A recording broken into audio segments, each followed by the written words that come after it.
حتیٰ کہ وہ کامل ہو جاتا ہے۔ اور میں نے تم سے پوچھا آیا کوئی شخص اس کے دین سے نہ خوش ہو کر مرتد بھی ہو جاتا ہے؟ تم نے کہا نہیں۔ تو ایمان کی خاصیت بھی یہی ہے کہ جن کے دلوں میں اس کی مسرت رچ بس جائے وہ اسے لوٹا نہیں کرتے۔ اور میں نے تم سے پوچھا کہ وہ شخص کبھی عہد شکنی کرتے ہیں؟ تم نے کہا نہیں، پیغمبروں کا یہی حال ہوتا ہے، وہ عہد کی خلاف ورزی نہیں کرتے۔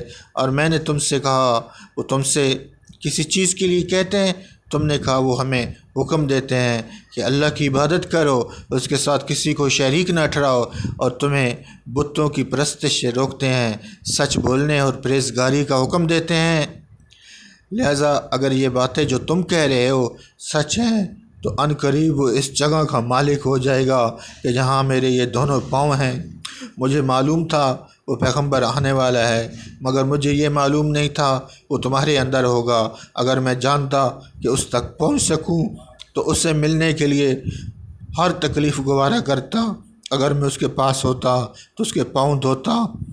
ہرقل نے رسول اللہ صلی اللہ علیہ وسلم کا وہ خط منگایا جو آپ نے دہیہ کلبی رضی اللہ عنہ کے ذریعے حاکم بصرہ کے پاس بھیجا تھا، اور اس نے وہ ہرقل کے پاس بھیج دیا تھا۔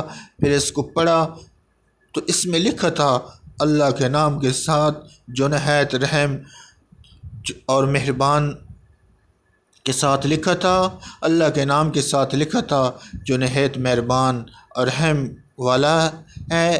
اللہ کے بندے اور اس کے پیغمبر محمد صلی اللہ علیہ وآلہ وسلم کی طرف سے یہ خط ہے۔ شاہ روم کے لیے اس شخص پر سلام ہو جو ہدایت کی پیروی کرے۔ اس کے بعد میں آپ کے سامنے دعوت اسلام پیش کرتا ہوں۔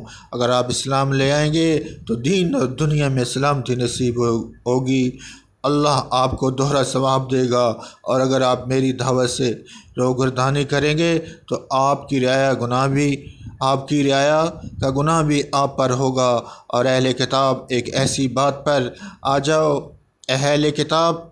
بات پر آ جاؤ جو تمہارے اور ہمارے درمیان یکساں ہے، وہ یہ ہے کہ ہم اللہ کے سوا کسی کی عبادت نہ کریں اور کسی کو اس کا شریک نہ ٹھہرائیں، اور نہ ہم میں سے کوئی کسی کو خدا کے سوا اپنا رب بنائے۔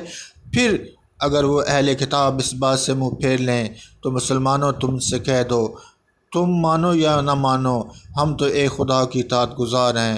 ابو سفیان کہتے ہیں جب ہرقل نے جو کچھ کہنا تھا کہہ دیا اور خط پڑھ کر فارغ ہوا تو اس کے ارد گرد بہت شور و غوغا ہوا، بہت سی آوازیں اٹھی اور ہمیں باہر نکال دیا گیا۔ تب میں نے اپنے ساتھیوں سے کہا کہ ابو کبشہ کے بیٹے آن حضرت صلی اللہ علیہ وسلم کا معاملہ تو بہت بڑھ گیا ہے، دیکھو تو اس سے بنی اصفر روم کا بادشاہ بھی ڈرتا ہے۔ مجھے اس وقت سے اس بات کا یقین ہو گیا کہ حضور صلی اللہ علیہ وآلہ وسلم ان قریب غالب ہو کر رہیں گے، حتیٰ کہ اللہ تعالیٰ نے مجھے مسلمان کر دیا۔ راوی کا بیان ہے ابن ناطور ایلیا کا حاکم ہرقل کا مصعب اور شام کا نصاری کلاٹ پادری بیان کرتا ہے کہ ہرقل جب ایلیا آیا ایک دن صبح کو پریشان اٹھا تو اس کے درباریوں نے دریافت کیا کہ آج ہم آپ کی حالت بدلی ہوئی پاتے ہیں، کیا وجہ ہے؟ ابن ناطور کا بیان ہے ہرقل نجومی تھا، علم نجوم میں وہ پوری مہارت رکھتا تھا۔ اس نے اپنے ہم نشینوں کو بتایا میں نے آج رات ستاروں پر نظر ڈالی تو دیکھا کہ ختنہ کرنے والوں کا بادشاہ ہمارے ملک پر غالب آ گیا ہے، بھلے اس زمانے میں کون لوگ ختنہ کرتے ہیں؟ انہوں نے کہا کہ یہود کے سوا کوئی ختنہ نہیں کرتا، سو ان کی وجہ سے پریشان نہ ہوں۔ سلطنت کے تمام شہروں میں یہ حکم لکھ بھیجے کہ وہاں جتنے یہودی ہوں سب قتل کر دیے جائیں۔ وہ لوگ انہی باتوں میں مشغول تھے کہ ہرقل کے پاس ایک آدمی لایا گیا جسے شاہ غسان نے بھیجا تھا۔ اس نے رسول اللہ صلی اللہ علیہ وآلہ وسلم کے حالات بیان کیے۔ جب ہرقل نے سارے حالات سن لیے تو کہا جا کر دیکھو وہ ختنہ کیے ہوئے ہیں یا نہیں۔ انہوں نے اسے دیکھا تو بتلایا کہ وہ ختنہ کیے ہوئے۔ ہرقل نے جب اس شخص سے عرب کے بارے میں پوچھا تو اس نے بتلایا کہ وہ ختنہ کرتے ہیں۔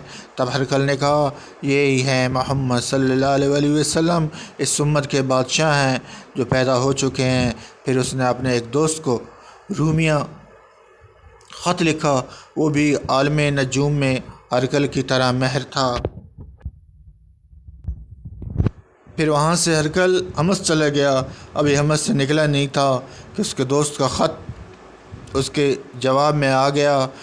اس کی رائے بھی حضور صلی اللہ علیہ وسلم کے حضور کے بارے میں ہرکل کے موافق تھی۔ حضرت محمد صلی اللہ علیہ وسلم واقعی پیغمبر ہیں۔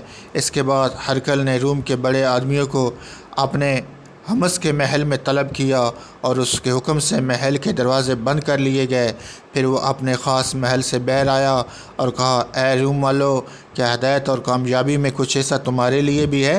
اگر تم اپنی سلطنت کی بقا چاہتے ہو تو پھر اس نبی صلی اللہ علیہ وسلم کی بیعت کر لو اور مسلمان ہو جاؤ۔ یہ سننا تھا کہ پھر وہ لوگ وحشی گدھوں کی طرح دروازوں کی طرف دوڑے مگر انہیں بند پایا۔ آخر جب ہرکل نے اس بات سے ان کی یہ نفرت دیکھی اور ان کے مان لانے سے مایوس ہو گیا تو کہنے لگا، ان لوگوں کو میرے پاس لاؤ۔